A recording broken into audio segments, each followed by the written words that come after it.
ever worried that you might be the cool kid? You wear the latest fashions on top of all the trends. Or have you ever worried you were too much in the mainstream? Always so generic, more normal than your friends. Well, we've devised a test to put to rest your fears. There's no need to panic if you lend us your ears. Tonight you can't sleep easy after all that you've heard.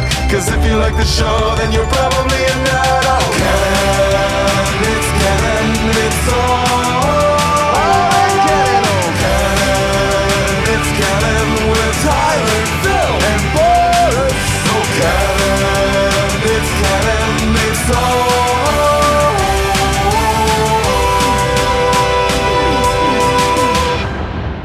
in Canon. It's Sunday. You know what that means? It's time for a new episode of the It's Canon podcast, a podcast where we talk about all things geek, the podcast where we talk about all things pop culture, the podcast where we talk about anything and everything, because as the title of the show says, it's all in canon. We're your hosts, I'm Boris, and as always, I am joined by Phil. Help me, I'm trapped in a podcast, I can't get out. Pretty much. Bring out the GIMP. We have a lot to get through today. We're going to be talking about cryptocurrencies and IRS oversight. We're going to be talking about a COVID-19 outbreak that could be making things a little more interesting for your electronics. We're going to be talking about life getting back to normal.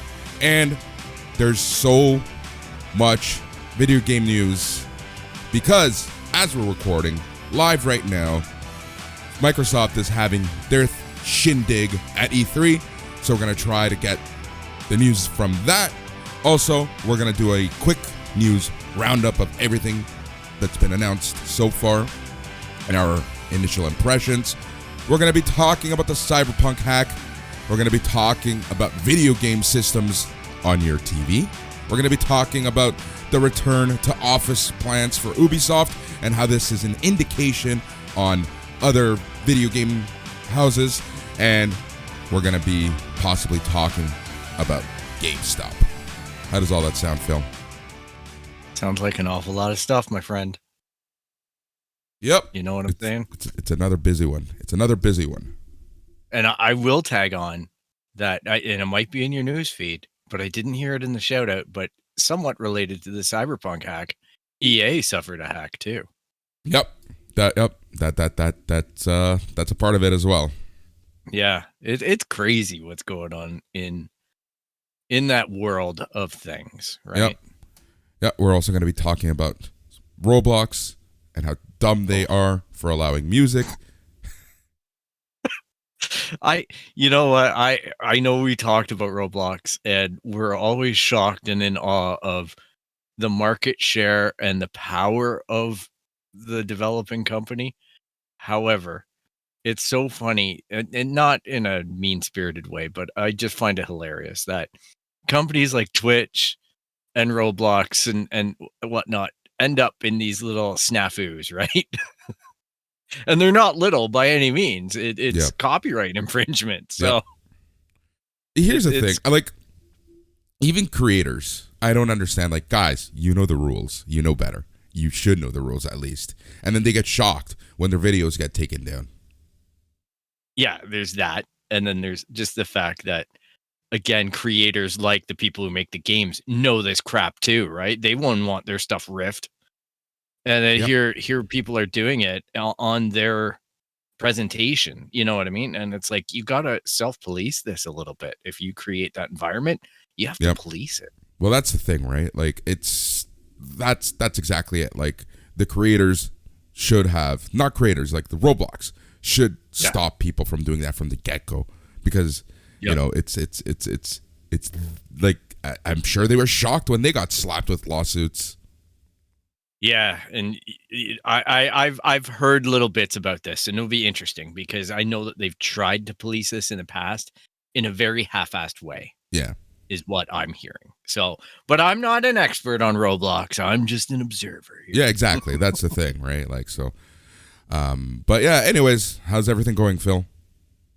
It's going pretty well. I gotta say, I have been hunting down some of my pop culture toys. So I've obtained some Diamond second series Muppets figures, Ooh. just rounding out that collection because they're doing a reissue of the Electric Mayhem Band in December. Yeah. So that means I'm going to get Animal and the Drums and Zeus Nice. and all these guys, right? So, or Electric Mayhem, sorry. So I'm going to be getting the whole band in action figure form, and these are nice action figures. So Yeah. I'm pretty pleased because they're at a reasonable price right now. Whereas obviously when there's shortages, these things start to drive up, Yeah. etc., etc. So, and I did procure a more reliable Mandalorian helmet that should be arriving by next week. Nice. And it cost me a lot. So I feel like I paid a scalper. Right. That sucks. But it sucks, but I kind of did it with the First Order the Cardinal helmet. Mm-hmm. So I dabble in that game because I see these helmets go for, let's say the initial run is 180 now, 169, which isn't cheap. These things used to be $100. Yeah. So they release now at 170 Canadian. Wow. And then I notice some of my Stormtrooper helmets have shot up to about $500-$600 already. Wow.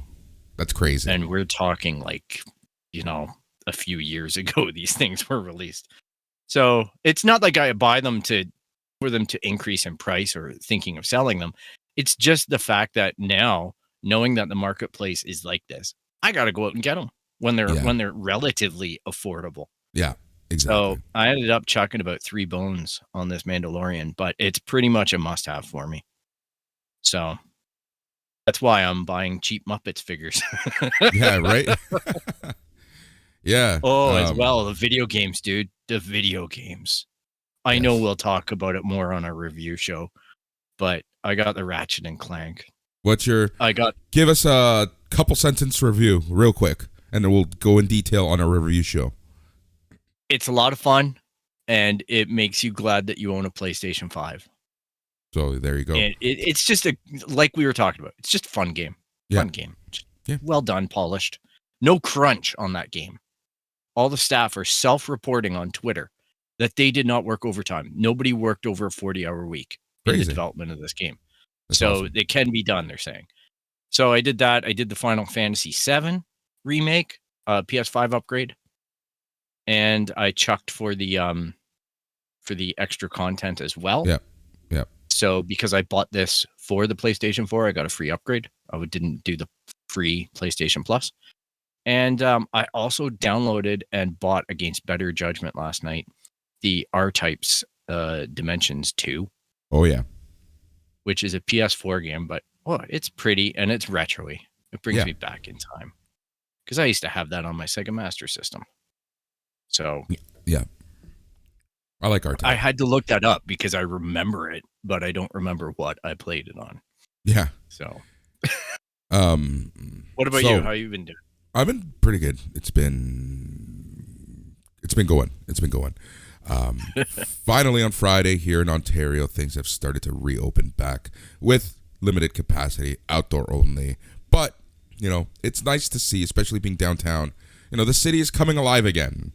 Even 2 weeks ago, you would walk downtown, or even in my area, which is downtown, and, it was empty still. Friday, walking around. Just walking. I just wanted to take a walk. Oh, my Lord. It was just packed everywhere. Traffic already, and then, it was just crazy. And then yesterday again, the park around the corner from me, just like reasonably packed. Like, people are still social distanced, which is great, but it was really busy, people having fun, people playing games. Like, it's really refreshing to see. Yeah, we're all eager, that's what it is. We are all very eager to get back to the camaraderie, the relationships, the communication, and just life in general. So good for people. Everybody stay safe. That's all I can say. And that's the thing. I talked about this on my other show, and it's like I'm still being safe. I'm still limiting whom I interact with. And even outdoors, we know that it's not as bad, but still, I need to be safe. Like, we've gone how long, and we've been fine. This would be like the dumbest, But yeah, it's still being safe, but just getting out there, just having a little more fun, Outdoor hangouts are I'm okay with outdoor hangouts. Like, I'm 100% fine with that. And again, I'm limiting it to the people that I've been seeing here and there. So, that's it. And the Euro Cup is on. Like, let's face it, Toronto is a city where every single nationality, every single, like, all around the world, but it's a time, like, soccer is a time in that city where people really come together. Yeah. And whatnot. So I've always enjoyed that about the sport. And it's part of the allure for myself. I know it's not everybody's deal, but fun to see England playing this morning. I won't ruin it. Stuff happens, man. It's great. It's fun to see again. Well, considering how horrible the tournament could have felt after yesterday's incident. Oh yeah, that was heavy. Yeah, that was heavy. I hope he recovers well. Yeah. And I really respected the crap out of the team and the fans and everybody trying to preserve his privacy. It's so tragic to have a health event like that happen in the middle of a pitch while the world is watching. Yeah. It's, I'm glad that some people had some good thoughts, and please don't retweet the videos or anything like that of it. Or put that stuff out on social media. Just respect his privacy and wish him well. Yep, exactly. So, I've been getting these ads and emails from Lego. Fuck, I think they got me with another one. That Ecto one, the Ghostbusters. Yeah, I want that badly. That's a big car, right? Yeah. Like, that's for the new Ghostbusters movie that hasn't come out yet. Yeah. Because the Lego releases, man, because they have to do production runs. So this thing happens, and they don't care that the movie's not out. They signed a deal. Yeah, so exactly. It's a nice looking automobile. The only thing that I don't like about it, I would prefer for me a minifig sized one. The thing is, like, that scale is huge. Yeah. It's nice because of that. $60. Yeah, it's a big boy. Yeah, it's ultimately what's keeping me, because Lego Ideas, I think, produced a Porsche Turbo, Taycan Turbo or something, and I really have seen some amazing reviews of it where building techniques are just mind blowing, and I want to buy it, but it's $200, and it's a big car. It's a big car. Yeah, there gets to be this point where you just can't display it all. Yeah, exactly. I'm already at that point. You've got like 2 sets that you haven't built. Yeah. Oh, three. One that you built. One I built. One hasn't even come. The Batmobile still hasn't come. Still on back order. That's money in the bank. Mm-hmm. Exactly. Yeah, right? Oh, man. What a week. And I think we have a lot to get to, so we might as well get right into it, because obviously we leave our reviews for review day. So that's usually midweek. I think because of Loki, it's going to be changing when that show comes out. So it's either going to be Wednesday or Thursday, depending on our personal schedules. So, I think that's how we're going to move forward. And again, I'm going to remind people. Yeah, I'm going to remind people again that we're going to do our best to give you 2 episodes a week. It is summer. Life is getting back to normal. We want to enjoy our lives. We want you guys to enjoy your lives. So, we're going to do our best for 2 episodes a week, but there may be an odd episode here, an odd episode there, where that just doesn't happen. Yeah, it happens, man. What can you say? Not everybody listens to every episode anyway. Exactly. All right. IRS, they have asked Congress for more authority to request reporting on the transactions of cryptocurrency exchanges and brokers earlier this week.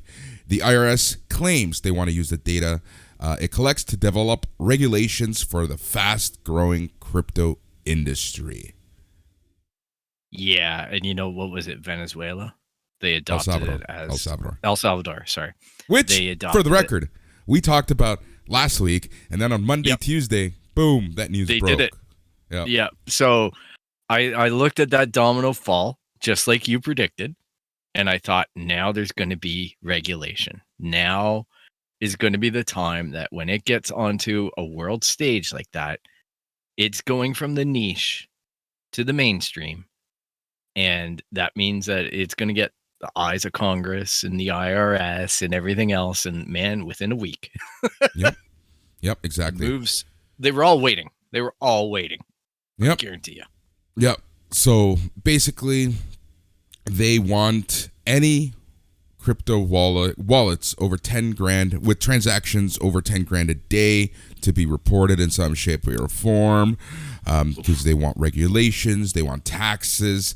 Any transactions over 10K need to be reported. That's what they're hoping. Because and here's the thing. I'm about deregulation, but knowing the history of cryptocurrency, knowing how it's being used right now in the black market, anytime that there's a transaction over 10K, you have to, some eyebrows can be raised, right? Like, this is the thing. I'm all about cryptocurrency and what it's about and what it does and what it stands for, but the way that it's been adopted hasn't been the most legit. We know that it's highly used in the black market, the dark web. So it's like it's kind of walking on eggshells there, right? Yep, for sure. Like, and yeah, that's it. I love the idea of it. I'm a big supporter of it for those reasons that you stated, like just being about something that's new, fresh, original, all that kind of stuff. The regulation, I think, just makes sense though, because it's still currency. It still falls in under certain categorizations. The only thing that surprises me every time I read something like this or am informed about it is the fact that it didn't previously exist. So then I'm like, what? Like that doesn't happen. Like that would be my assumption, because you can't bring over $10,000 into or out of a country without having to legally declare it. Like that's a law here in Canada, at least, and I would in imagine most in the places. States. Yeah, so this is, aimed at trying to get at those money launderers and things like that, and people who are doing the bad stuff. I'm sure that there's no real reason why you shouldn't be declaring, or at least shouldn't be paying on the transactions that are over that. I know the allure is there to not want to pay anything, but come on, fair is fair. Like if you did that with another bank, they'd be doing it. They'd be looking at it. So yeah, exactly. It's interesting. Yeah, that's at the very least. So we'll be keeping an eye on that. Like the request came out, and that's pretty much where we're at right now. So we'll keep an eye on that. We'll obviously talk about it as news expands. All right, so moving on. And they're just looking, right? They're just looking. Yeah, right now, just looking. Yeah. They've made the request to the Biden administration, and we'll see what ends up happening. Okay, that's fair. Sorry, you're about to move on, my friend. That's all good. All right, so, it's kind of funny because as things are getting a little better here on this side of the world, we were envious of the other parts of the world that were getting back to normal. However, there have been outbreaks here and there.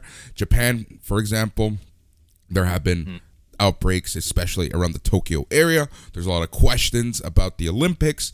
Even New Japan Pro Wrestling and other pro wrestling shows have had to be canceled, had to be moved. There was a major outbreak within the New Japan roster, over the past few weeks, and it seems like everyone's back and at 'em, but there's been the sporadic outbreaks.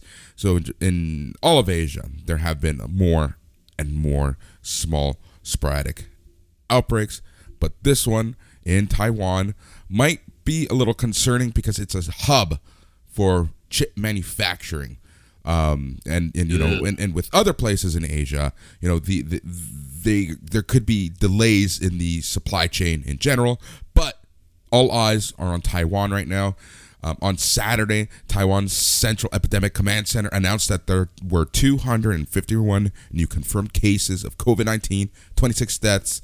On Friday, they reported 287 with 24 deaths.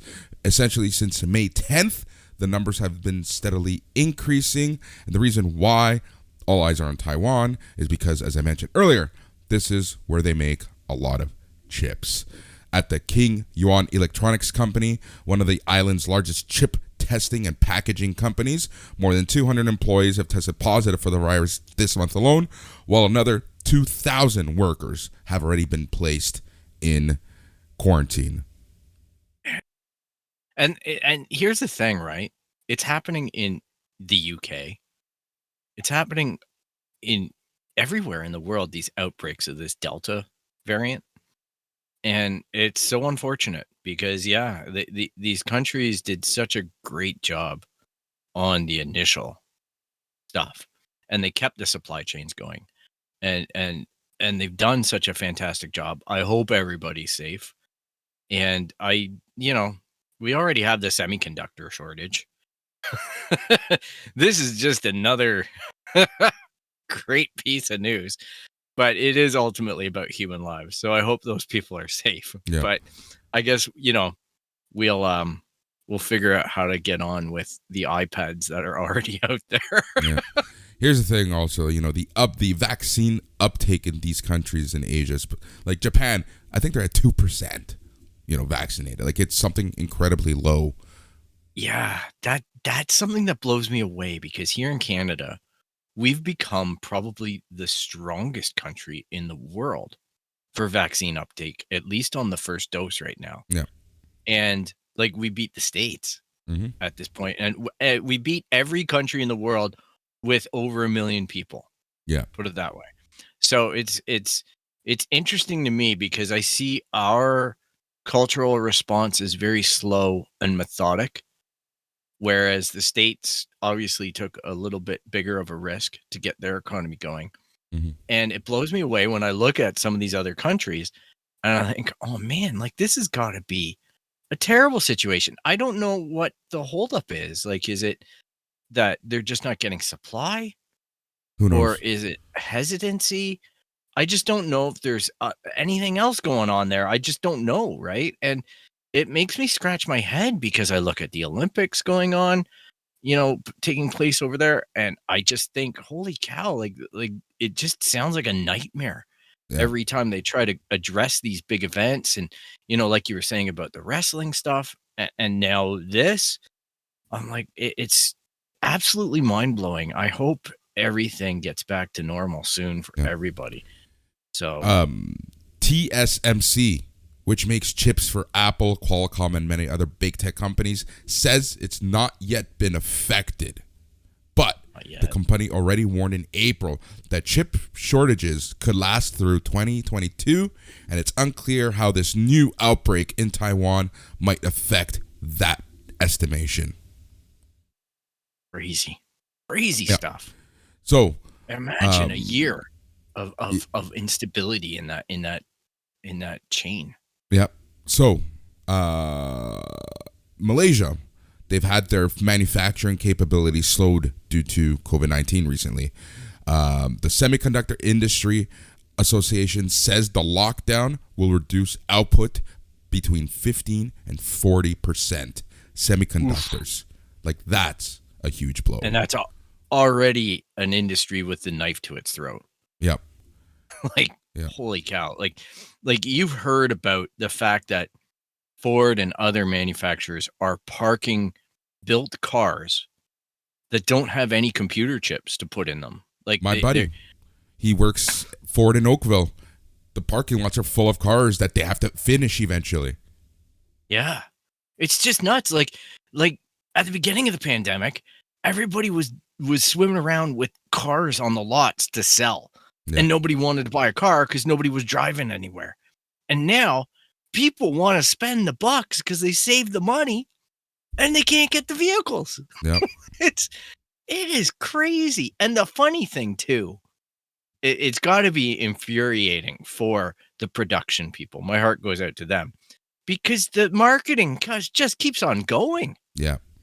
You know what I mean? Like Ford are introducing new models like crazy. Yeah. They announced the F-150 Lightning electric pickup truck. Like, and there's no chips. But this right there, Phil, is the issue with the way that, I for lack of a better term, our capitalism, our flavor of capitalism is going, right? And as we've talked about many times on the show, the way that the markets work and the analysts, like, you have to continue moving forward. Like, it's fine. Everything's fine. Like that meme when the guy's in the burning house, like, everything's fine. That's how you have to keep moving forward, because as soon as you stop, analysts raise a flag and boom goes your shares, right? Like, so, but this is the issue, right? It's like we're moving forward, and then, but no one's buying anything. No one's doing anything. Like, we're so backed up. Shipping centers in Asia, they've also been affected by the pandemic. The Yantian port in Shenzhen is at 30% of its normal activity. Yeah, it and that is a problem. Like, I've always found it in, especially any sales job that I'm doing, that I've had, where you have like quotas and stuff. You hit a quota and then it doubles the next month. If you hit that quota, it doubles the next month. Like, it's exponential all the time until you're out of a job.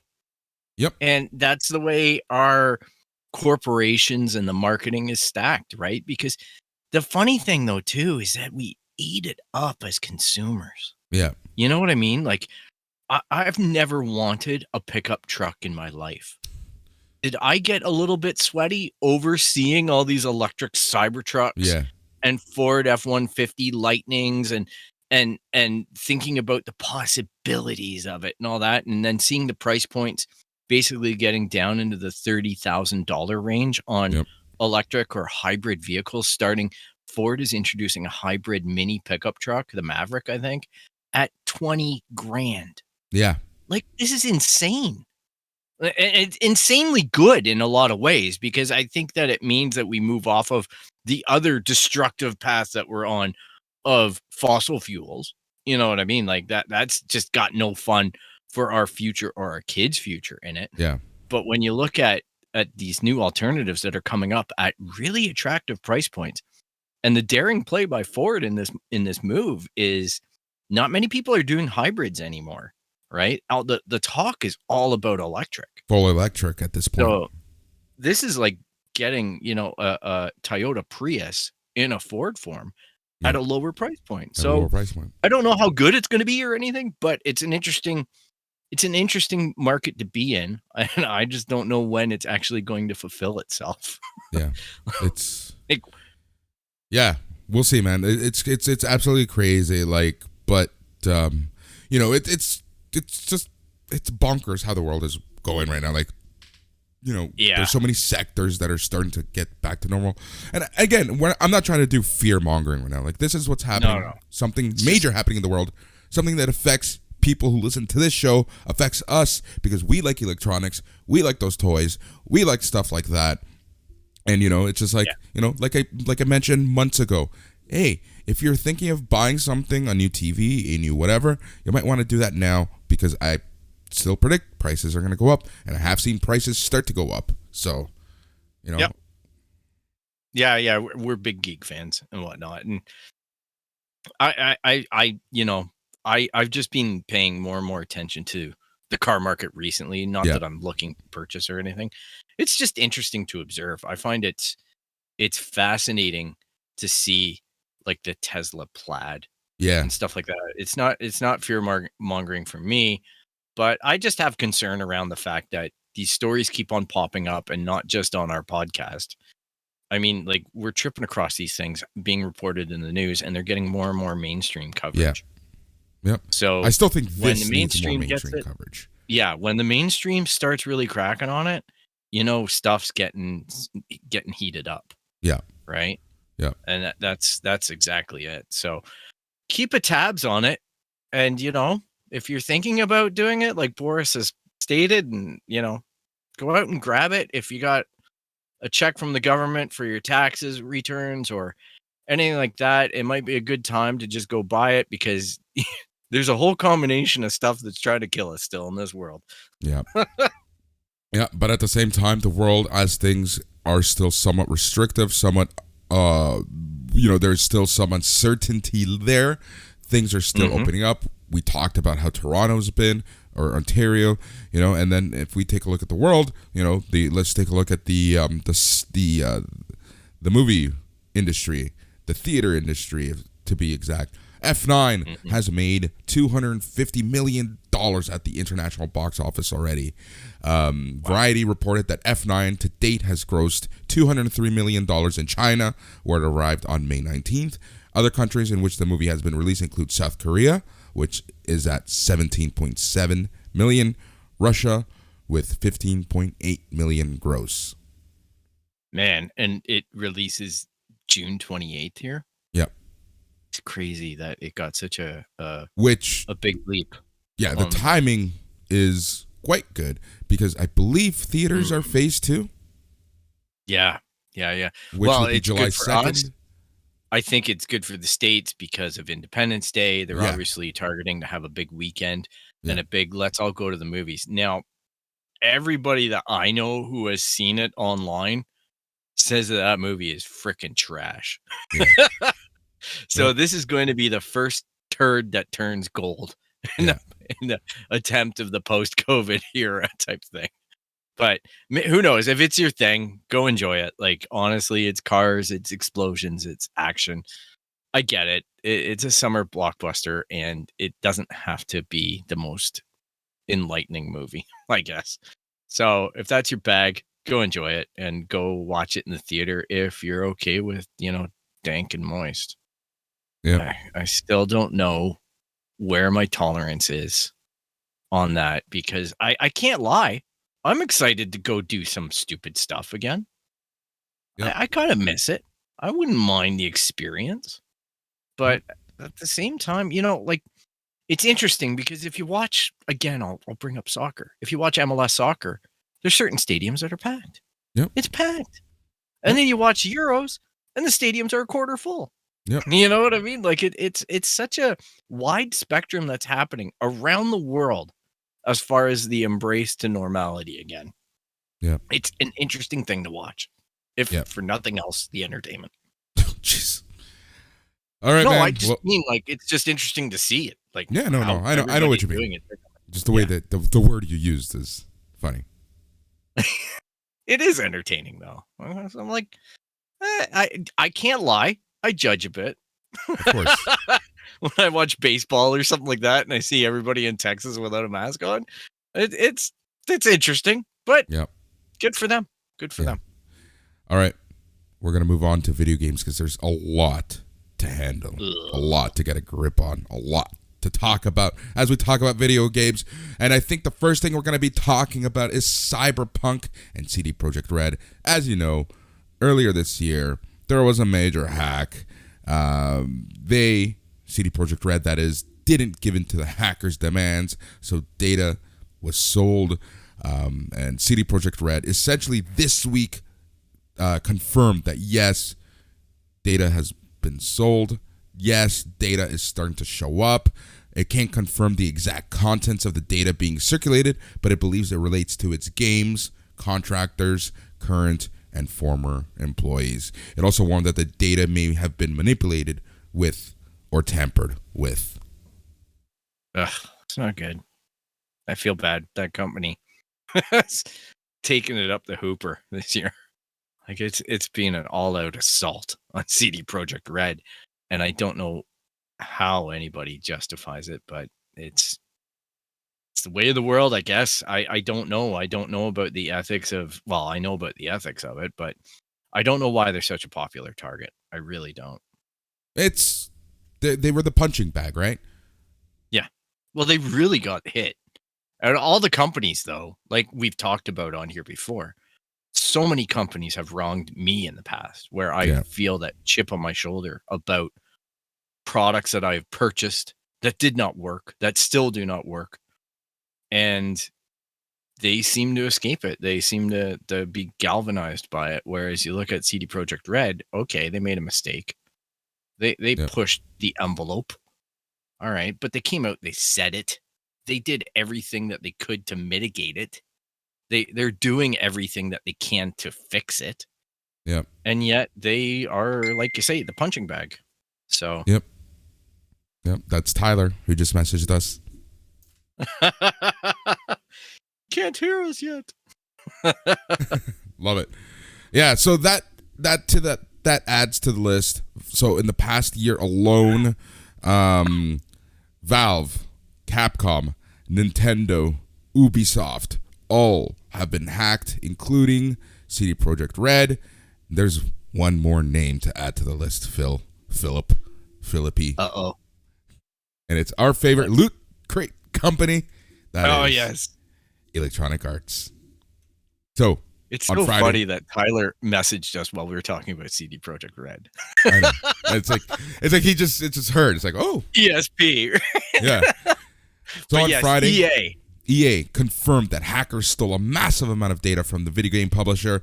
Dark web forum poster claimed to have obtained 780 gigabytes of data in the attack, including source code for FIFA 21, EA's Frostbite engine used by FIFA, Madden, Battlefield, Star Wars Squadrons, and Anthem. They put out a statement. We are investigating a recent incident of intrusion into our network where a limited amount of game source code and related tools were stolen. Yeah. Limited So- amount. 780 gigs. Here's the thing. Apparently, I've been doing some reading, and the hackers were able to use a unused Slack account to Oh my gain gosh. access to the network. Wow. So Yeah. like a default admin password type thing that wasn't updated or changed Yeah, or used. or an employee that left, right? And Right. they knew what this employee's passwords was for everything. Found out this employee worked at EA, got access to their Slack. Once you're in Slack, it's not hard to get into the actual network. Yeah. Yeah. That's crazy. Just crazy. I don't know. I still am curious. All right. I'm ignorant on this. I truly am ignorant on this. What's the point in having the source code? What's the grift? Nothing. It's just they want to see how it's done. Oh, okay. Literally. Fair enough. Remember, All right. hackers are hackers. They're hackers gonna I hack. know they're a curious bunch. And that's fine. Like, And it's funny that you say that because, like, here's, source code is an attractive target for hackers because it describes exactly how the sausage is made.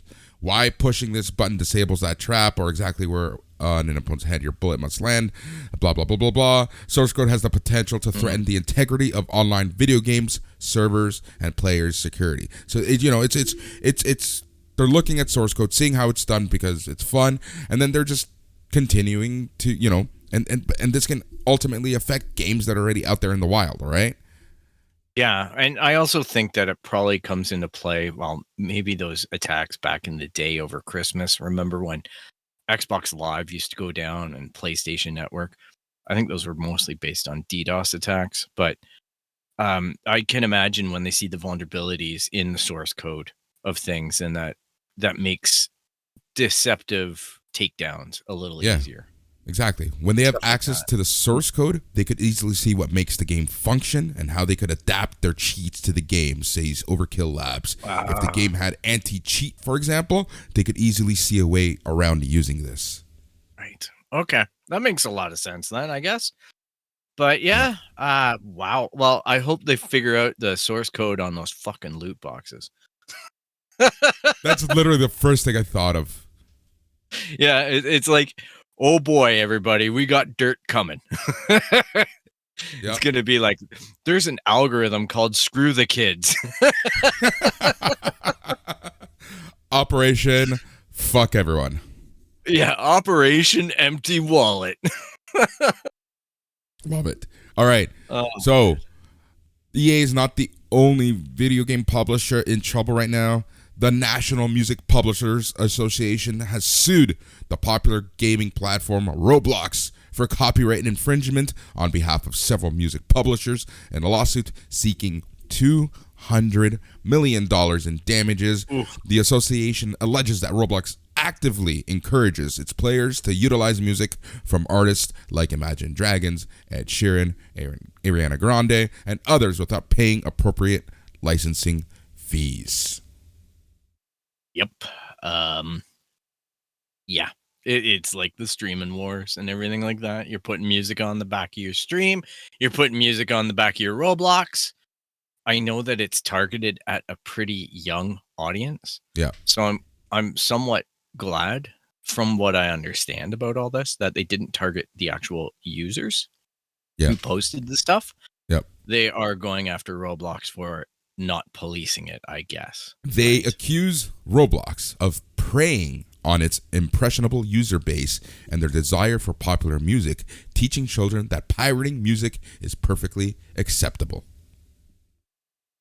Yeah. I gotta say, like, as content creators, I use that in quotes, we're very careful about music.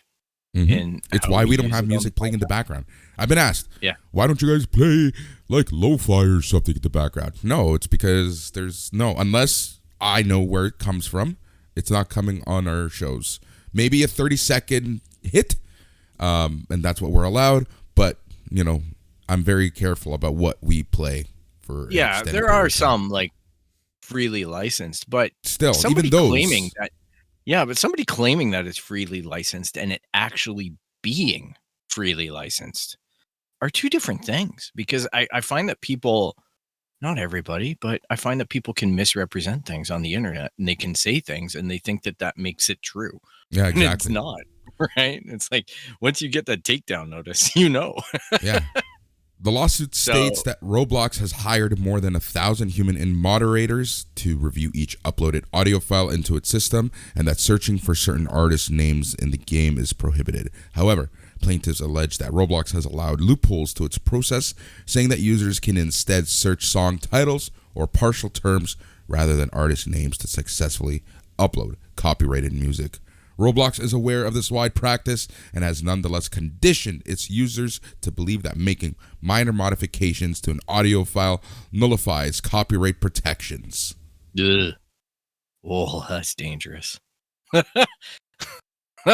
How many court cases do we see on copyright infringement throughout the years on just a slight modification to music does not negate a copyright claim? Yeah. Does not. Like, holy cow, just even look at the Verve, right? Yeah. Bittersweet Symphony. Like, Yeah. Boom. I'm sorry, but taking a clip that short, Yeah. if it's identifiable, man, it's crazy to think that. So this is really just an education event that's going to cost a company that makes a lot of money. So That's exactly it. This is just, when I look at Twitch and I look at the heat that Twitch takes and the reaction of Twitch, the overreaction or the lack of care and the seemingly endless pockets that is Jeff Bezos, I just kind of snicker at it. I'm a little more concerned about it with a company like Roblox, because 200 million is enough to hurt any company of that size. I would think. Yep. Like, it's enough to at least make them feel it. So I know they're going to spend at least that defending it or trying to make it go away. Yeah. So, I just hope it doesn't go down to the users. I really think that, especially for this, right? Like, yeah, this is just really bad management. Yeah, that's all. Please. And it seems like the people putting up the lawsuit seem to understand that and know that, and they know that they don't want to shit on their consumers as well, right? Like, people could get pissed off, and then it's like, fuck you guys. Yeah, imagine you're like this huge Imagine Dragons fan. And okay, that one person? Yeah. But you're like doing your Roblox, whatever that means, right? And you're doing it, you're publishing it, and you're just like worshiping them, and then they sue you. Yeah. Because in effect, that's how you're going to feel. Look how many Metallica fans got sued in the Napster days. Yeah, exactly, right? So I will tell you this little story about when I was younger, and Pearl Jam got into a big tiff with Ticketmaster, Mhm. right? Back in the day, they decided that they didn't like Ticketmaster's practices, and they stopped touring for like a year or two. Mhm. And what happened is the strongest fan bases in the world emerged to be somewhere in Japan, and Toronto was number 2. And what Pearl Jam promised when they came back was going to be, we're going to tour the cities that listen to our pirate radio casts and all this kind of stuff. So what happened is they played the Maple Leaf Gardens at the time. And if you remember, the Gardens was around the corner from the Phoenix, and I used to live there on weekends. Yeah. And I walked down and I just wanted to ask the scalper. I was with a buddy, and I just wanted to ask the scalper how much tickets were for the Pearl Jam show, because I'm a big Pearl Jam fan. So I went down, asked the scalper, and the scalper was like $1,000. And I'm like, what? Like, for the shittiest seats you got, 1,000 each? And the guy's like, yeah, that's how much you're going for. And here's the thing. I didn't realize all this was about scalpers, right? So Yeah. I was just going down there to ask, not having any money in my pocket beyond what I was going to drink that night. Yeah. And a lady comes up to me and she goes, the tickets are free if you come with me. And I'm like, all right. So me and my friend are just looking at each other going, well, we're two fairly large guys, so I don't think we're in any imminent danger, because this girl looked like a little pixie. Mhm. And we walked along with her, and here it is on College Street. She pulls out a huge roll of tickets, and she gives us each a ticket for floors. Wow. And she says, give me your hands. And we give her our hands, and she marks an X on them. And she goes, these tickets are provided by Pearl Jam to keep you from buying from scalpers. We want you, the condition of accepting this ticket is that you never buy from scalpers again. Wow. And I'm like, I'm okay with that. And you know what? We went in and we're basically walked right by the dressing rooms and everything. We're on the floors in the front quarter of the show and watched Pearl Jam. And it was to the point where Eddie Vedder, at the end of the show, he said, we have to stop. We're contractually obligated to stop for the crew. So he's like, what I want everybody to do is we're going to turn up the lights, and we want to keep on playing for you guys. So we're going to play while you guys leave. Wow. And they all had bottles of wine that they were drinking, and they played Yellow Ledbetter while we walked out. And it was just the insane. most insane night of my life as far as concerts go. That's crazy. So it just made me think of, you bring up the Metallica thing, and I'm like, on the counterpoint, there are good bands out there Yeah. with just that treat their fans like gold. So good for them. That's amazing, man. Holy crap. That's awesome. Yeah, it was mind blowing. And I got to tell you, whatever they were smoking was great. Oh, man. All right. So the future of video games. We've been talking about this. We even talked about it last week because we both firmly believe that the cloud is going to be the place. And that seems to be what's happening, because this week alone, Google has announced that Stadia will be coming to more Android devices and TVs later this month. And then the big one, which I'm not shocked on, but still a big announcement, that is that Microsoft is working with TV manufacturers to make an Xbox app available on devices soon. And here's the amazing thing. Google's already done it. Yeah. Right? They've already launched Google Stadia in LG TVs. This is the thing that's blowing me away about the unfairness of the media right now, especially 100%. in video games. Yep. Is because that's the headline that I've seen nonstop. And rightfully so. It's a great thing for Microsoft. It really is. But let's not tout them as paving the way. Maybe their gravitas is higher. They're going to pave the way in the sense that Sony and other companies are going to look at this as a threat, whereas they don't perceive Stadia as a threat.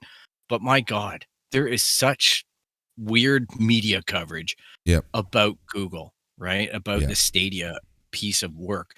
I still see people shitting on it. Of course. Like in the video games industry. It takes so much crap. Like somebody yesterday on one of the shows I watched just took like an open shot at it. And I'm like, dude, you look like such an ignorant right now. Yeah. Like the fact that he's saying that there's no games on it. I'm like, almost every game that I have on my PS5 is available on Stadia. Like it's nuts. Like, and you really see it in Ubisoft's kind of approach that they announced yesterday. Hey, look, it was underwhelming for me, everything that Ubisoft did, but almost everything that they've done this past week is embracing Google Stadia. Yeah. They've announced the Ubisoft Plus stuff that's going to more countries around the world. Stadia is now going to be working on the Google TV dongle that you and I have. That's coming June 23rd, along Yep. with those other Android devices. They're getting a lot of penetration into existing TVs, and Yeah. existing entertainment. And Yep. the thing is that you can start using your controller, your cell phone as your controller. Yeah. So it really is a no barrier entrance. Yeah. So it's the way to go, and I'm looking forward to Microsoft following up and doing their own thing in that space too. Well, it's funny Like, because I'm not trying to shit on Microsoft. They're it's going funny to because innovate. not only are they working on an app, Phil Spencer also hinted at Microsoft's own Xbox streaming stick, and this seems to be a reality sooner rather than later. Yeah, you have to believe that they are driving this hard, because this is the vision that's keeping the entire Xbox division afloat, in my opinion, Yep. as far as progression, because their console, as great as it is, doesn't really have the software support. But to become the actual video game Netflix Yeah. is got to be alluring, and getting it to more people without barriers Yep. is, man, it's a crazy proposition, Yeah. because that's money for nothing, Yeah. right? You've already bought your TV. Mhm. You don't need the huge buy-in. You're just going to keep subscribing, and that's where Microsoft make out like bandits. Yeah. Like we've said for the past year on the show, right? Like it's funny, everything that we've you don't have to be a fortune teller to know that this is where the industry was going. But it was just something that I really wanted to push out there because it's going to happen a lot quicker than even we think, and we're seeing it now. Like, right, Yeah, it's really happening for everybody right now. And the funny thing is that, like I say, it's no barrier. Yeah. It's great. You just need That- the internet, right? That's exactly it. And even then, like, the internet is becoming cheaper. Like, look at the Rogers Ignite. You get, what is it, 1,000 down, 500 up, and it's like, Yeah. it's not that expensive because that's the basis for their IPTV service. Yeah. No, Which literally, like, I'm watching, like, I have two screens, basically split into quarters. I have the news. I have Discord and the recording. I have our mixer, and then on the far right, I have my TV on the baseball game. Yeah, and you know what? Like, I'm on Bell, and my Bell 5 TV comes in. It splits. It does IP splitting. Yeah. So I got a 50 meg pipe for TV. Yeah. And I've got a wireless TV box, so I can Yeah. move my TV anywhere. Yeah. And I've got a 50 megabyte download and a 10 up or 20 up. There you go. So it works out great. Like, the internet's fantastic. I can't wait till I can upgrade those speeds. Yep, exactly. I'm looking forward to more 4K. But Yeah. yeah, and that's the thing, right? You just need that, and you're gaming. So Yep. it's a great world, people. Hardware Enjoy is it. going to be a thing of the past, I think. I don't know what it's. Here's the thing. I think. What do I you think people are Sony's gonna response collect. is going to be? Yeah, well, that's the great thing about Microsoft making this move in this space, is that it's going to provoke Sony, right? But I do think that physical consoles will always have some type of tangibility, because people like to collect a physical disc. Yeah. Right? That's an undeniable market. As long as the economics hold, then that's it. But that being said, almost all my games are digital. I don't buy physical games that much. If I didn't share games with my nephew, I would never get physical. But if there's a game that I know that he's going to want to play or try out, I get a physical, But outside of that's that, fair. I would just get digital. I try to buy, to be honest, with Nintendo, I try to buy physical, just because I find that Nintendo games hold their value. Well, yeah. And they're not discs. Yeah. so they don't scratch or anything. Yeah. Like those little cartridges are just freaking fantastic. Yeah. And I figured there's going to be a huge nostalgia future in that. Even Yeah. maybe with myself, I don't know. Yeah. But my preference is to do it that way. All right. So before we get to yeah. E3, we have one last thing to talk about, and this is kind of gives us indication of what the return to work plans are going to be. And we've talked about scheduling and delays and all this, but this is I think this kind of sets something in motion. So Ubisoft has essentially said that it is taking a hybrid approach to working from home versus an office. The decision of a particular role to be remote or an office or a mixture of the two will not entirely be up to employees. However, Ubisoft explains in the statement that that they're going to be working with their employees to see kind of what they're comfortable with. So this is the statement that they have sent out to media like ourselves and to their employees. After conducting surveys and consulting teams across the organization, Ubisoft has decided to implement a hybrid approach to working arrangements that will enable the majority of employees to spend time both working from the office and working from home. Ubisoft's statement reads, to account for the variety of job families, locations, and preferences of our teams around the world, each studio or office will tailor its policies to its respective needs. Going forward, we plan to continuously monitor and adapt this framework to ensure that we are achieving our goals of having healthy and happy teams and maximizing our collective efforts to create innovative, great games for our players. Nowhere in this statement did they say bug-free, but that's... But yeah, so there you go. And again, this isn't a surprise, but, companies are really starting to get stuff in order. Even some of my customers are starting to send us notices on like what the rules are of, to visit their locations and stuff like that. So, things are really starting to heat up. Like, everyone's really getting ready for the grand reopening of the world. Yeah, my company too, we call it future of work. I've seen that term thrown around a lot. And we are, looking at hybrid models as well. And I think that that's just, really corporations are sitting there looking at overheads. And this past year has been a lot of corporations taking, being hit like punching bags or rent overheads and space overheads. And when they look at the profitability of the company, either it dipped or it didn't, or whatever the scenario is, they're weighing the two against each other. Yeah. And that's where the decision comes in, because they go, well, we're doing pretty well and everybody's working from home. Now, certain jobs, it's good if they come in a little bit. It's good if they work from home. It's good if whatever the whatever works for them and the employee, right? So you look at all that and you go, we can save a lot of money. We can cut down on space. We don't need these regional offices to be as big as they are, type thing. And they're making decisions that work for them and work for the people. In some ways, hey, look, I'm excited to get back in the office, but in other ways, it's been a good ride at home too. Yeah. I'm on the fence about it all, about how I feel about it, and I'm looking forward to. We've decided that we're going to be doing 2 days a week, 1 to 2 days a week into the office. That's not bad. I can't complain. I'm just I'm looking forward to seeing everybody. Yep. But as well, nothing in my job needs me to be somewhere. I got to be just in front of a terminal. Yeah. Right. So, buddy, that's the thing. Like, I don't have an office to go to. My office is in Montreal. Like, I don't need. Like, for me, it is what it is. I've been working remotely since 2015 now, so it's all the same to me.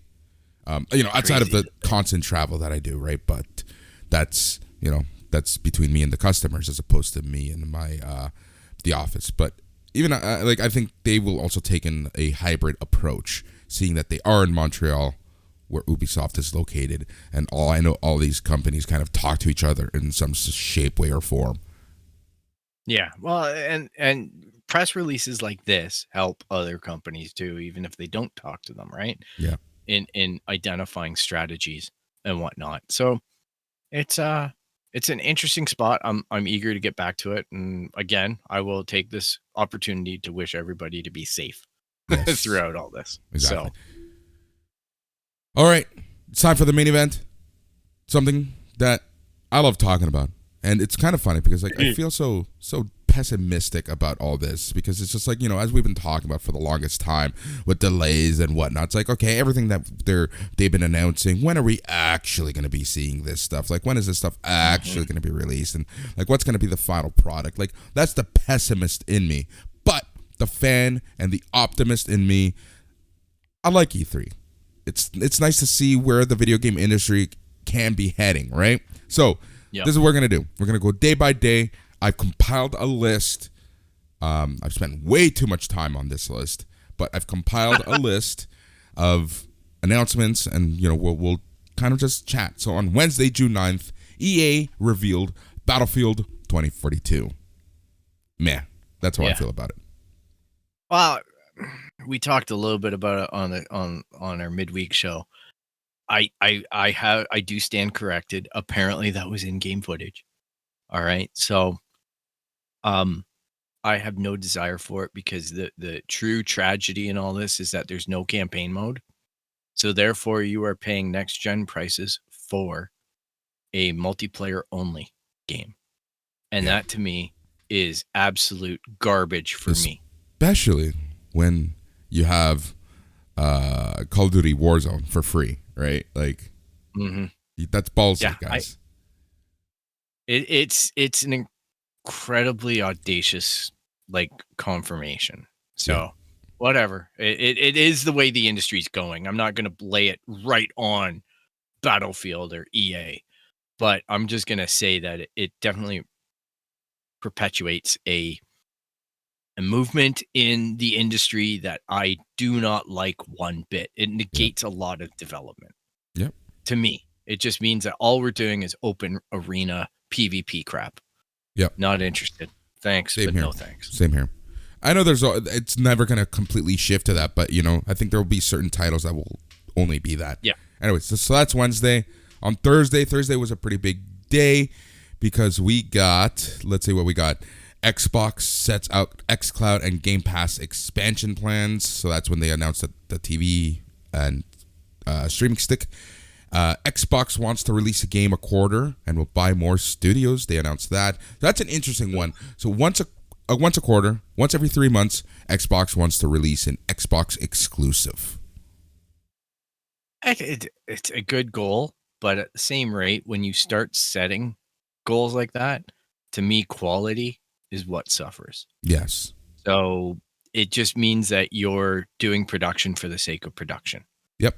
And that to me, you can sense it as a customer. You need to have passion in your project. And that's just a factory. Hopefully they avoid that, but it just sounds like it's got the trappings of it. But well, look at Call of Duty, right? Ever since Modern Warfare 3, it's been one Call of Duty game a year. And yes, by different studios, but still, your studio coming up once every 2 or 3 years, you know, you already sense that it's like, look how long people have been saying that these games haven't been good. Yeah, and it's the same thing with FIFA and Madden. Yeah, all the sports games and stuff. All these perennial games, right? It's just the same game over and over and over again. And they can be good, they can be bad, but they're still going to penetrate the market in the same way. And I'm a sucker for it because I want the new updated uniforms or the new teams that get added or whatever the situation is. You end up justifying it at some point. But it's not a good feel, man. I the only reason why it works that Xbox is saying this is because they've done such a crap job of it so far. That's 100. That's exactly where I was going to go with this. Is I feel because you know for the longest time Sony and their exclusive just dominated, just killed Xbox. So this is Xbox just trying to respond to that. Yeah, the Xbox got owned on that front. Like it, no two ways about it. And I think the real nail in the coffin was Horizon New Dawn, right? When that came out, there was so much doubt about it. And it ended up being a bona fide, like, triple A masterpiece. Yeah. And it was just like, it came out of nowhere from a Sony owned studio. You know, you can look at God of War and stuff like that, and you know shit's going to be good, Yeah. right? But when you get the sub companies, like the ones that are a little bit lower on your deeper in your batting order type thing, coming up and hitting grand slams like that, that's got to really hurt Microsoft, because you know at the same time that that's coming out, their big release that year was Crackdown 3 AAA. Exactly. Like, it was garbage on a screen. It was pure trash. Yep. So Exactly. it was boys against men. Yep. All right. Coach Media unveils new publishing label with 9 games. Coach Media had a segment during Summer Games Fest devoted to its new publishing label, Prime Matter, which will handle Payday 3 and a new game in the Painkiller franchise. Interesting. I've never played the Payday games. They always looked interesting. Yep. But they look like a poor man's GTA. But I to be fair, Payday 3, hey, is more games than we've had from Rockstar on the GTA front. Yeah. In like 9 years now. So It's 2012, 2013? 2013. yeah, it came out for PS3, man. Yeah, I know. Frontier prepares Jurassic World Evolution 2. That's the park simulator. It's going to be out on PlayStation, Xbox, PC. Death Stranding Director's Cut is coming to PS5. Yeah, that's a thing. That's a thing. I know. I was excited for you.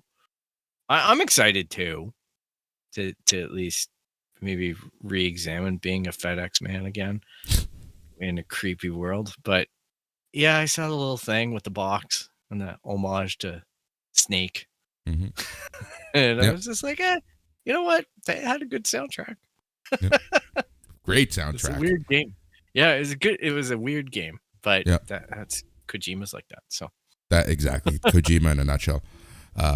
Just get us a new game. Anyways, Borderlands spinoff Tiny Tina's Wonderlands is due early 2021. Yeah, that one surprised me, and like the voice cast in that is nuts. Yeah. It's nuts. Yeah. So I even took notes on this, my friend. So Tiny Tina's voice performer Ashley Birch is joined by Andy Sandberg, Wanda Sykes, and Will Arnett. Yep. It's going to be crazy, and I'm excited because it's not an add-on. It's its own game. Exactly. So apparently it's going to be like a D&D, a little more magic type fantasy stuff in the Borderlands verse type thing. And Tiny Tina is just a lot of fun in that franchise. Yeah.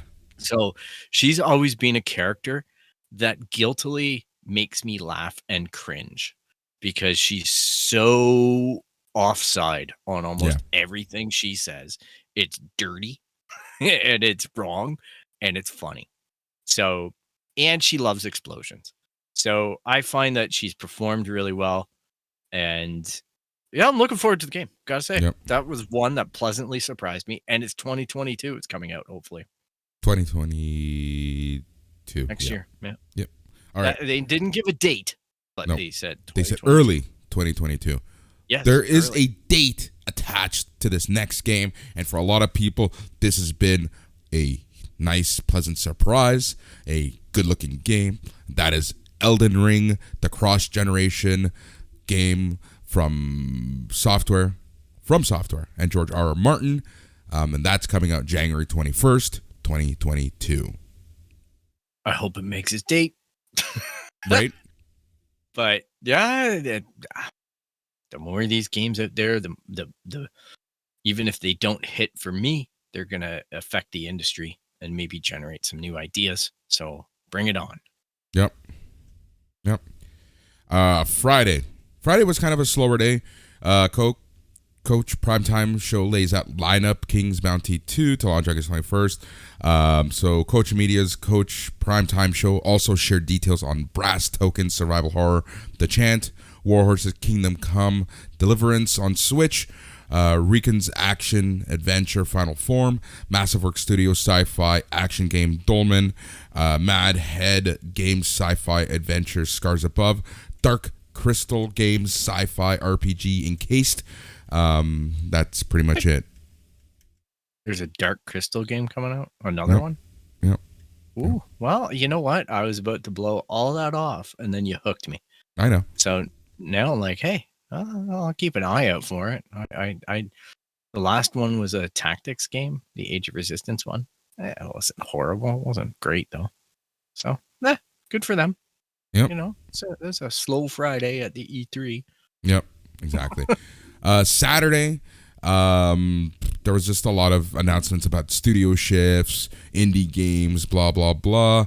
Ubisoft dates Riders Republic and Just Dance 2022. So that was big there. Yeah. And they also what was the other well, stuff? here's the one. So that Just Dance. Avatar: Frontiers of Pandora closes Ubisoft's forward. Ubisoft ended its showcase with its first glimpse of its Avatar title, Frontiers of Pandora, powered by the Snowdrop engine. The game is due to release 2022. And on Stadia. And only next gen. Yep. So interesting stuff there. I did watch that presentation, a lot of it. And they're changing up Rainbow Six, which I don't know how the fan base is going to react to that. Rainbow Six Extraction due September 16th, 2021. Yeah. It's a new entry into the franchise. We'll be bringing alien parasites to the series. The 3-player co-op title will be released on September 16th, 2021. I gotta say, all right, I tried the other Rainbow Six where it's all PvP and team-based stuff. I was horrible at it. It was such a frustrating experience. I shit on it, gave it up. Now this, I did kind of get a little bit giddy about because it looks like very similar to Division-ish type thing. And it's going to be against aliens, which is kind of got that horror sci-fi fantasy thing going on. But I don't know how the Rainbow Six, because that's a really loyal fan base. Yeah. That loves that game, right? Like that game has been going, it's been popping for a number of years now. So I'm curious to know from that fan base how they feel about the change up, because they were really selling it in the presentation. And they also announced that, the guitar thing that they do, the Rocksmith or whatever, and they used to have to get a MIDI converter, the USB to MIDI thing, and put on your guitar. That's literally the next thing I'm going to talk about. Oh, okay. So go ahead. Rocksmith returns as a subscription service. Publisher also unveiled Rocksmith Plus, a new entry in the guitar and bass learning franchise, which will be accessible via a subscription service and lets players connect their instruments to PC, console, mobile. Yeah, like this is the craziness that it is. You can play your existing instrument. Yeah. You don't, like, it's not the cheesy Guitar Hero guitars. Yeah. You're actually learning to play songs. But here's the killer. Even if you don't have a microphone, a USB microphone, you can use your cell phone as the microphone. Yeah. And it's going to record you playing guitar and actually track it in the software. Yep. So that it can tell when you're getting the notes right, when you're getting them wrong, everything like that. So that seems like a great way to teach people how to play instruments. So I'm excited about what that means in the bigger picture of just talent, of just people, getting better at instruments. Yeah. So I kind of applaud it. I know it's subscription and there's another subscription that we need, but I just think for kids learning how to play guitar and instruments like that, it's just fantastic. So I wish I had something like that when I was growing up. The amount of magazines that I had to read tab from. Whew. Yeah. Same here.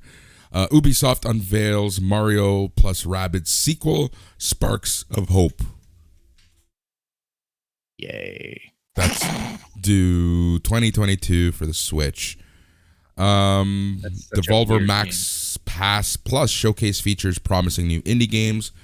Then Gearbox shows off Tribes of Midgard, Tiny Tina, and ports Godfall to PS4. Yeah, Godfall is an interesting game. Yeah. You know how your first console game is always your mistake? Yep. That was one that I knew when I ordered it. I'm just like, let's just get it out of the way. I'm gonna shit the bed on this one. Yep. Exactly. And it's got playability issues. It looks great though. It's your classic launch game. Yep. I All guess right. there's enough people who want to play it that's going to PS4, so good for them. Yep. And then on Sunday, June 13th, so earlier today, Sea of Thieves and Pirates of the Caribbean crossover coming June 22nd. So that's, I personally don't understand the appeal of Sea of Thieves, but it's there. People are going to like it. Yeah, it's again another fan base that I don't necessarily understand. I hate pirate games in general. Same. However, I played, what was it, Assassin's Creed Black Flag, and I completed that game. Really? For some reason, it really resonated with me. Don't know why. But it was kind of nice wandering around in the nice blue waters and the shanties and all that stuff. It actually, I was in a moment, I was vibing with it. So that's what the kids say now. They was vibing with it. Bethesda's Starfield will launch November 11th, 2022. And that's an Xbox exclusive, is it? This game is console exclusive to Xbox Series X and S, and is also coming to PC, launching November 11th, 2022. Previously, that was supposed to be for everybody. Yep. And then Bethesda got bought. So yep. That looks like the game that's, if Halo doesn't do it, then that looks like it's going to be the game that will make me buy an Xbox. Yep. All right. So this is breaking news. As we were recording, I've been still searching for stuff and compiling a list of that Microsoft presentation. So Starfield, as we just talked about, Halo Infinite. So Microsoft confirmed its next-gen Halo game, Halo Infinite, will, in fact, launch this fall as planned. The company showed off some new footage of the game, though didn't offer much detail beyond saying it'll be the greatest challenge yet. For who? The creators or the players? Well, that's about all we know. They also said the game's multiplayer elements will be free to download. They presented the multiplayer, and I was getting texts, and people said Halo still sucks.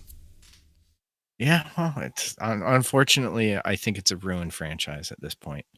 I think the minute Bungie got off the train and 343 did its best, they did a Heroes. I know I can say it, but I won't. They're trying their best, whatever. It's just, last Halo game sucked for me. Yeah. That's all. Like, I finished it, though. I bought it. I played it. It sucked. And all these re-releases, man, oh man, like 343, talk about video game companies that have wronged me in the past. 343 released a game that didn't work. Yeah. For a year. It took them a year to implement the fix. I'm like, okay, credit to them. They fixed it. But man, oh man, like how do you release a broken game that has no online components after that was the major component of Halo 2 was online? Yep. Also announced at the showcase, Forza Horizon 5. Forza Horizon 5, which will be based in Mexico this year, was announced. When's it out? No date. No date. Oh, you're shitting me. Yeah. Damn it. I love Horizon. The funniest thing though, right now, it might be fixed, but Horizon servers broke for like a couple weeks. Yeah. Horizon 4. Their servers broke and we couldn't play multiplayer. You had to try and log into European or like the North American servers crapped. Mm-hmm. And Horizon's Twitter account was basically, we know it's broken. Don't tell us. Don't open any more tickets. Yeah. Amazing. Yeah. It's due sometime this year. Sorry. So that's that. Stalker 2. Zombies, all the rage. Stalker 2. It's based in Chernobyl because, why not? That will be released April 28th, 2022. Back for Blood. Yeah. It's a Microsoft's take on Valve's Left 4 Dead, launches October 12th. Like we mentioned, Sea of Thieves, A Pirate's Life, Far Cry 6, We've seen a bit more of Far Cry 6. That is due October 7th. 12 Minutes. Microsoft's unusual story-based game 12 Minutes will launch August 19th. It includes performances from James McAvoy, Daisy Ridley, Willem Dafoe, and more. Interesting. Yep. Outer I'll bet Worlds you that 2. Chernobyl. Oh, sorry. Outer What? Worlds 2. I'll bet you that Chernobyl game was they were watching the show and they thought, wouldn't it be cool if I had zombies? Yeah, probably. Outer Worlds 2. It got announced with a launch date. I don't have it in front of me, but another Bethesda studio thingamajiggy. Well, is it Bethesda now? Yeah. I guess they got bought by them again. It's still right? Bethesda. Doesn't matter.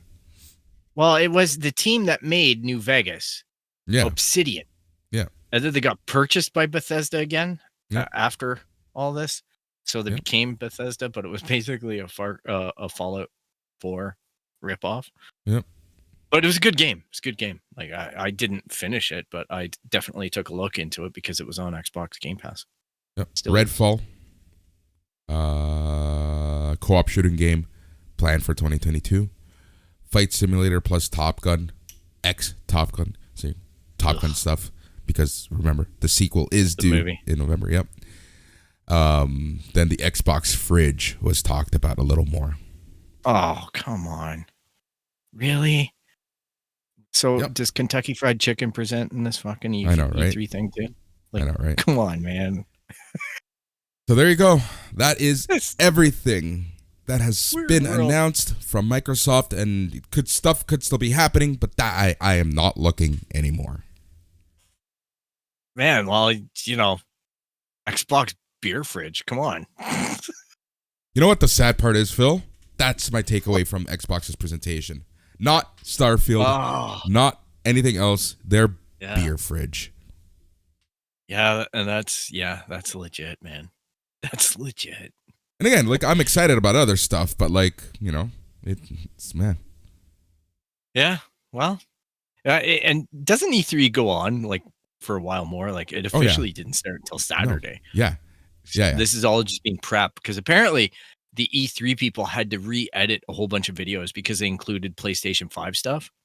And PlayStation came along and said, no, Yeah. we're not taking part in E3 at all. At all, yeah. You guys are done for us. So please remove anything that you think is advertising for us because we didn't authorize it type thing. So it's interesting because other companies are going forward and obviously talking about PlayStation stuff. Yep. Yeah, The it's game fun. that I'm looking forward to the most right now is Elden Ring. I think that's the one that I'm really looking forward to. Oh, Tiny Tina for me. Oh, and Tiny. But Yeah. I want to see what the game is actually like. Like Yeah. we've just got the marketing. Exactly. This is the So- marketing stuff. Yeah, and here's the thing, right? Like I was talking about with Battlefield. There's times where you see stuff and you go, well, that's a cutscene. And then there's times when it's gameplay, and it looked to me like a lot of the Battlefield stuff was cutscene type Yeah. thing. But I do stand corrected because they say it's gameplay. But as well with Ratchet and Clank, the new one, the Rift Apart, felt like I was watching a cutscene, and then I was actually playing. Yep. Exactly. And it was such a seamless transition with these SSDs that I was like, the crap. There was no load screen. There was nothing. The graphics are exactly the same. Yeah. Exactly. So it's a crazy world that we're living in. This is Yep. next gen, baby. It is next gen. We'll see what's going on. Again, we'll do a post E3 and kind of talk about what we are actually looking forward to. But so far, I just have a couple titles here. But you should let us know what you like, what you're looking forward to, what you expect from E3. And Phil, tell our listeners how they can get a hold of us. Of course I will, because Boris and I are next gen on the It's Canon podcast. You can track us down at www.itscanonpodcast.com. You can hit us up on Instagram, Twitter, and Facebook at It's Canon Podcast. You can email us at show@itscanonpodcast.com. You can basically find the It's Canon Podcast anywhere where you find podcasts, even Audible. It's insane. So if you like what you hear, make sure to subscribe. And if the platform allows it, please leave a rate and review. We greatly appreciate all the time and effort you guys spend to be with us. Yep. As Phil said, we do appreciate it all. We appreciate everyone listening to the show, whether it's the first time, the second time, or the 100th time. I just want to thank you so much. Because it is the It's Canon podcast, the podcast where we talk about all things geek, the podcast where we talk about all things pop culture.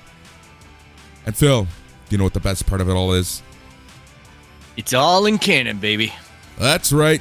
It's the It's Canon podcast. He's Phil. I'm Boris. Good night.